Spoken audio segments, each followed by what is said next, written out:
Oh, hello, hello. Good morning once again.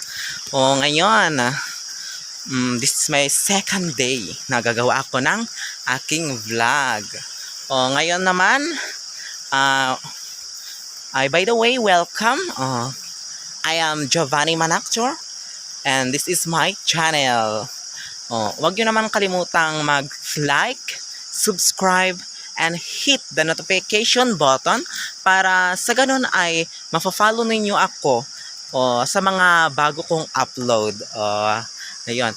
Pasensya na kung itong vlog ko ay mga ordinary lamang, yung walang background, good, walang edit muna kasi kulang tayo sa kagamitan. Yes. So ngayon for today's video ay ito yung dadaanan ko na naman papunta sa aming simbahan. Kahapon ay maputik. Ngayon ay mga tubig. Ilog. Yan. Ipapakita ko sa inyo yung ganda ng ilog namin dito sa Bacari Paracelis Mountain Province. Welcome guys! Samahan nyo ako sa aking paglalakad hanggang doon sa kalsada, para ipapakita ko sa inyo yung mga dinadaanan namin papunta sa aming simbahan. Okay, number 2. Let's start now! Ito guys, ito yung ilog namin dito. Malinis to. Malinis ang ilog na to. Dito kami palaging dumadaan pag pumupunta kami sa simbahan.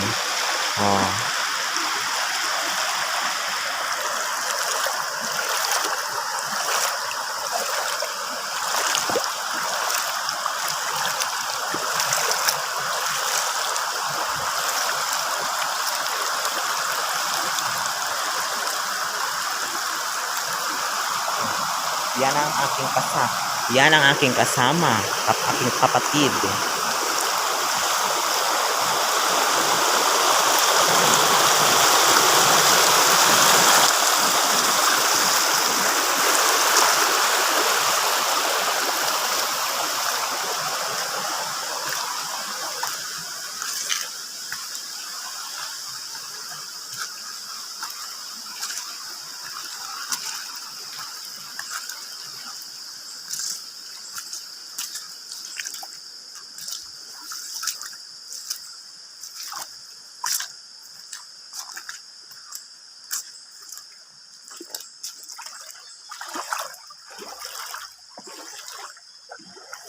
Ayan na guys.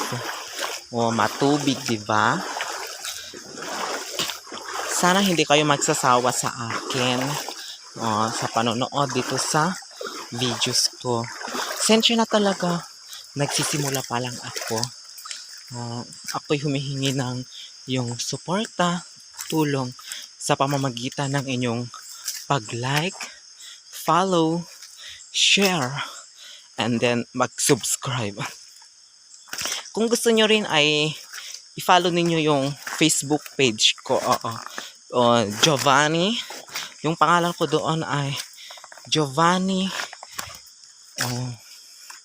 Fongyaw Kagawa Manactor. Yun yung pangalan ko doon sa Facebook. And then, ganun din sa aking Instagram. Giovanni Manactor din. Kung gusto nyo akong i-follow. Yes, guys.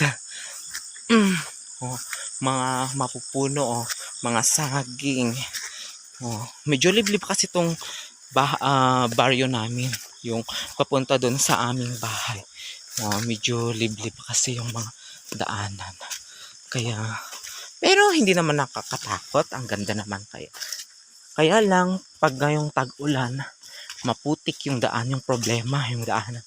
Kasi maputik Lagi kang siguro, kung kayong mga lumaki sa city, ay sigurado akong lagi kayong lagi kayong nai-stress sa daanan namin. Pero pag summer, ay, ganda. Taray naman Ito yung dinadaanan namin. See?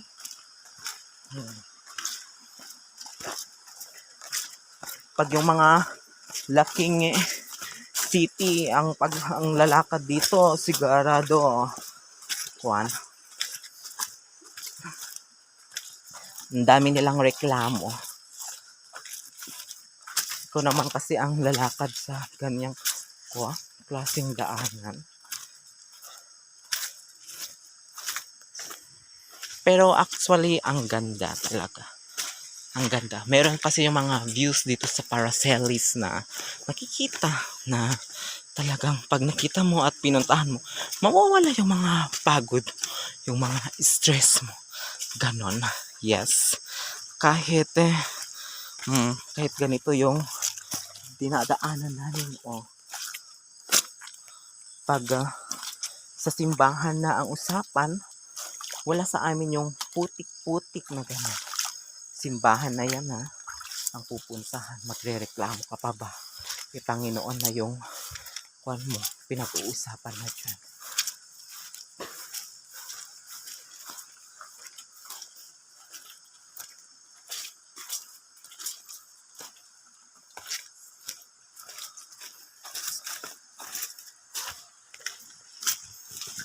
Ayan.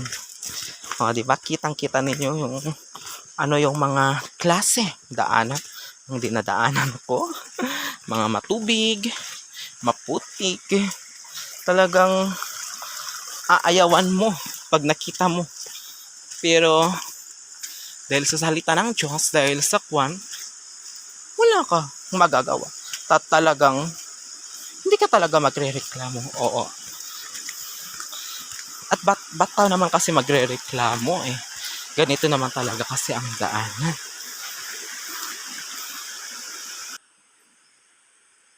Yan. Maisan. Mga mais.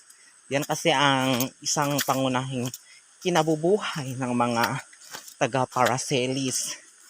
Yung pagtatanim ng mais.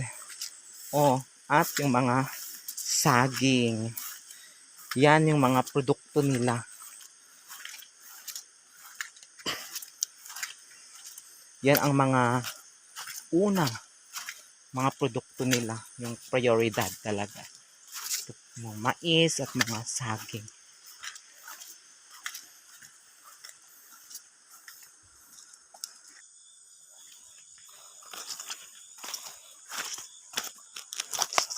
Ito guys. Siguradong yung mga laki sa city. Sigurado pag nakita lang nila to, siguradong aatras na sila. At aayawan nilang lalakad dito. Akalain mo naman kasi kung sinong makakagustong ang lalakad dyan. Taka. Sobrang potek. Sobrang yung daanan. Ito yung mga nilalakaran ng mga kalabaw. Kung paano ilabas yung mga produkto namin bago mapunta dun sa kalsada sa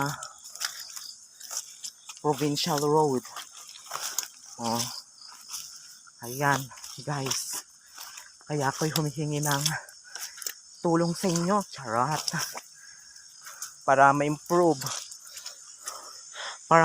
tong pag-video ko at pag-upload ng mga vlog ko dito sa YouTube. Ay humihingi ko ng tulong sa inyo para dadami yung magla-like, magpa-follow sa akin, at baka sakali may ibibigay sila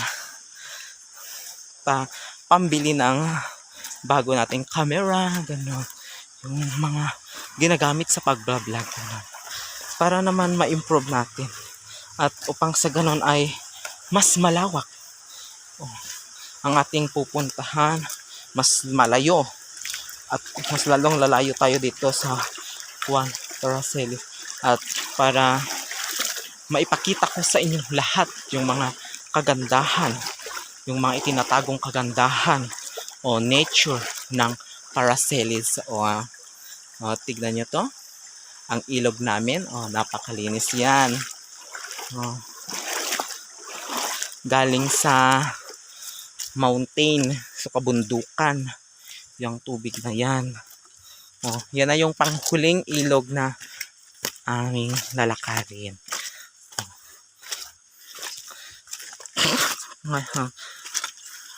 Tayo'y palapit na sa highway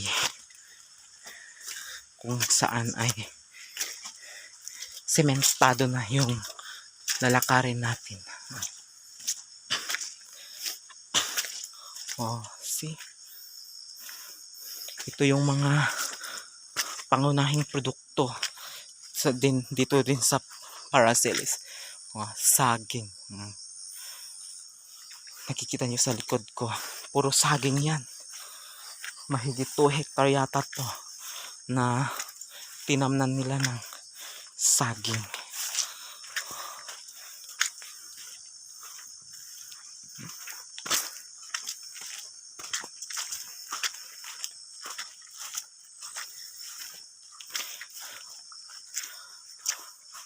Ngayon ay medyo makulimlim ang panahon.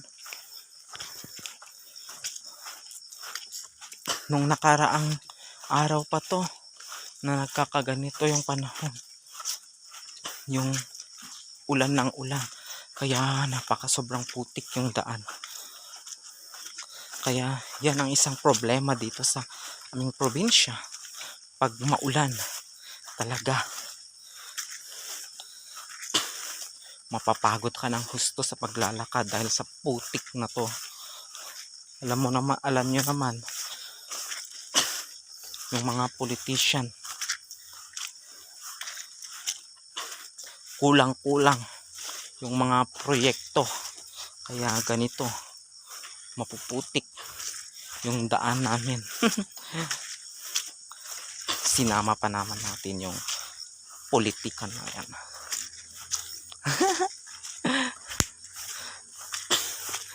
Ayan, malapit na tayo sa katotohanan dun sa naririnig ko na yung mga sasakyan. Ayan, malapit na talaga tayo. Ito na yung highway, yung sementadong daanan. Dito na tayo.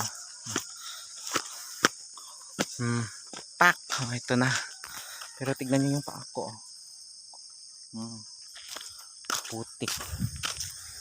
Ito. At ito naman nagtatapos ang video kong ito. Kung nagustuhan ninyo ang video kong ito ay huwag niyong kalimutan na mag-like, subscribe, and then hit the notification button, and then i-follow nyo ako dito sa YouTube, and then sa FB page ko na Giovanni Cag-Awapong Manakchor, and then sa Instagram ko. Kung nagustuhan nyo ang video kong ito, like ninyo para sa ganon ay marami tayong and then ipa-follow din ninyo ako. And yan po. Maraming salamat.